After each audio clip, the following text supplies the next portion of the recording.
ሃይ ሃይ፣ እንዴት ናችሁ? ሰላም ናችሁ ወይ? ቅመሞች አላችሁ? ደህና ናችሁ? እንኳን አደረሳችሁ ለፋሲካ በዓል። ዛሬ ሮብ ነው፣ ግን ያው አልተመቸኝም ቪዲዮ ለመስራት። በነገራችን ላይ ገጠር ላይ እስከ ሳምንት ሙሉ ፋሲካ ነው። ወደ ከተማ እንግዲህ ያለ አይመስለኝም እንደዛ። ግን ወደ ገጠር አካባቢ፣ በእኛ አካባቢ እስከ ሳምንት እሁድ ድረስ በዓል ነው። ፋሲካ ነው ሙሉ ሳምንቱ ማለት ነው። እናንተ ጋር እንዴት ነው? እስኪ ንገሩኝ። ኮመንት ላይ ያስቀምጡልኝ። እናንተ ጋር ይከበራል ሳምንት ሙሉ ወይስ አይከበርም? እና እንዴት ናችሁ? ስራ እንዴት ይዟችኋል? ፋሲካን እንዴት አከበራችሁ? በማልቀስ ነው ደስ ብሏችሁ አሳልፋችሁ ወይስ እንዴት አሳልፋችሁ? እኔ ያው ቀር ብሎኛል። ምክንያቱም ከቤተሰብ ጋር የምታከብሩት ነገር አለ ከዚህ በፊት ምናምን፣ እሱ ትዝ ሲላችሁ ያው ቀር ማለት ስሜት አለው። ግን ደግሞ እግዚአብሔር ያበረታናል። ችግር የለውም። ስንሄድ ይደርሳል። ሁሌም ዓመት በዓል ስለሚመጣ እግዚአብሔር በሰላም አድርሶን ወደ ሀገራችን ከገባን በኋላ በደንብ እናከብረዋለን ማለት ነው። እና ቅር እንዳይላችሁ እሺ፣ አይዟችሁ፣ እንዳትጨነቁ፣ እንዳትከፉ። እና የምልላችሁ መሰላችሁ ዛሬ የመጣሁት እኔ እናንተ ጋር ያለው የፋሲካ አከባበር እንዴት ነው? በእኔ አካባቢ፣ እኔ ባደኩበት አካባቢ የሚከበረው ለምሳሌ ባለፈው ሌሊት ቤተክርስቲያን ሄደን እንደምንመጣ ምናምን ነግሬያችኋለሁ። ሌሊት ይበላል ከቤተክርስቲያን መልስ። ምንድን ነው የሚባለው? ይገደፋለሁ። ምንድን ነው የሚባለው? እነዚህ ያከፈሉ ሰዎች ምናምን ከቤተክርስቲያን ሲመጡ ይበላል ተሰብስቦ ማለት ነው። ከዛ በኋላ በማግስቱ ማታ፣ እሁድ ማታ ተጀምሮ እስከሚቀጥለው እሁድ ድረስ እንትን ይደረጋል። ምንድን ነው ማታ ማታ ወጣቱ ተሰብስቦ የሆነ ቦታ አለ፣ ሜዳ ቦታ፣ ለዛ ለፋሲካ በዓል ተብሎ የተዘጋጀ ቦታ አለ እና ከዛ በኋላ ሁላችንም ልጆች፣ ወጣቱም፣ ልጆቹም፣ ህፃናቱም፣ ህፃን በጣም ህፃን ሳይሆን ከ10 ምናምን በላይ ያሉ ልጆች እና ወጣቶች ተሰብስበው ማታ ማታ ይጨፍራሉ። ማታ እስከ 9 ሰዓት፣ አንዳንዴ ከፈለጉም የሚያነጉበት ጊዜ አለና ይጨፈራል። በእናንተ አካባቢ ይጨፈራል ወይስ አይጨፈርም? ጥያቄ ምልክት ለእናንተ ነው። ከተጨፈረ ካልተጨፈረ አይጨፈርም በሉ። እና በእኛ አካባቢ እንዳልኳችሁ ሁሉም ከየስራው ይሰበሰባል። ማታ ከብት የሚጠብቀውም እንደኛ አይነቱ ከብቶቹን ወደ ግቢው አስገብቶ ከዛ በኋላ ማታ ከጓደኞቹ ጋር ተጠራርቶ የሚጨፈርበት ቦታ እንሄዳለን እና እንጨፍራለን። ማለት ትላልቆቹ ከኛ ከፍ ከፍ ያሉት ይጨፍራሉ፣ እኛ ደግሞ ዳር ዳሩን እየተሯሯጡን እንጫወት ነበረ እና እኔ እንኳን ብዙ አልሄድኩም። ምክንያቱም እኔ ብቻዬን ያደግኩት እንዳልኳችሁ።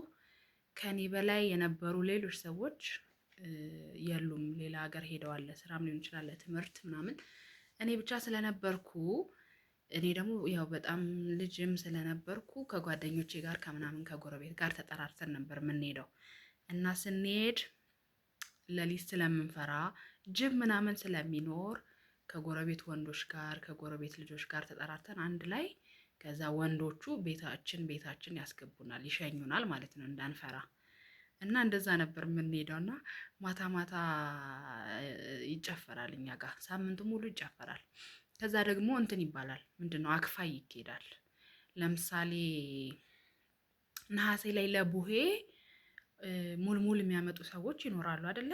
ነሐሴ ላይ ለቡሄ ሙልሙል ያመጣሉ። ዘመድም ሊሆን ይችላል፣ የክርስትና እናት የክርስትና አባት ምናምን የሚባል ነገር አለ። ሙልሙል ያመጣሉ። እነዛ ሰዎች ጋር ደግሞ ለፋሲካ እኛ አክፋይ እንሄዳለን። አክፋይ ይባላል እኛ አካባቢ። ከዛ አክፋይ የምንሄደው ደግሞ ማታ ነው፣ አዳር ነው የምንሄደው እዛ ቤት። አክፋይ የምንሄድበት ቤት አዳር ነው የምንሄደው እና ብር ይዘን ነው እኛ ደግሞ የምንሄደው ወደ አክፋይ የምንሄድበት ቤት እና የዛ የሄድንበት ቤትም ማታ ማታ ይጨፈራል፣ ይዘለላል፣ ይዘፈናል። በገጠር ባህል እንዴት ቴፕ ምናምን አይደለም፣ እንዲህ እያጨበጨበን የሚዘፍን ሰው አለ፣ የሚቀበል ሰው አለ፣ ምናምን ደስ ይላል። በቃ እንደዛ አለ ማለት ነው። እና እስከ እሁድ ድረስ ቅዳሜ ሹር አለ፣ ሹር ቅዳሜ ነው የሚባለው። እስከ እሁድ ድረስ እንሄዳለን። በየቤቱ የምንሄድበት ቤት አክፋይ ሩቅም ሊሆን ይችላል። በቃ ግዴታ ነው፣ ለፋሲካ ይኬዳል። እናንተ ጋር እንዴት ነው የሚከበረው? ንገሩኝ። አሁን ሳስታውሰው እኮ ትዝ ብሎኝ ነውና በቃ ደስ ይላል ልጅነት፣ የድሮ ባህል ምናምን። አሁን እንደዛ የሚጨፍር ሰው ያለ አይመስለኝም፣ እርግጠኛ ነኝ የለም። ማለት ለመጨፈርም የአካባቢው ሰላም የሰላሙ ጉዳይ ምናምን አስጊ ስለሆነ ሁሉም በየቤቱ ተቀምጦ ነው የሚያሳልፈው እና ድሮ በቃ ደስ ይላል ማለት ያለው ሁኔታ ያለው ድባብ በጣም ነው ደስ የሚለው። ኢቭን ለቡሄ ራሱ ክረምት ነዋ፣ ዝናብ ምናምን ይኖራል አይደለ?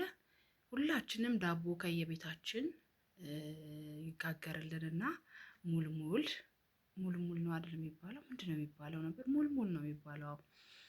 ይጋገርልናል። ከዛ ሁላችንም ይዘን የቡሄ ዕለት ከብቶቻችንን ይዘን ከዛን አዋተን ተሰብስበን ነበር መንበላው። ከዛ ጅራፍ ይጮሃል ምናምን ነሐሴ ላይ ማለት ነው ለቡሄ እና ለፋሲካ ደግሞ ማታ ማታ ይጨፈራል እና ደስ ይል ነበረ።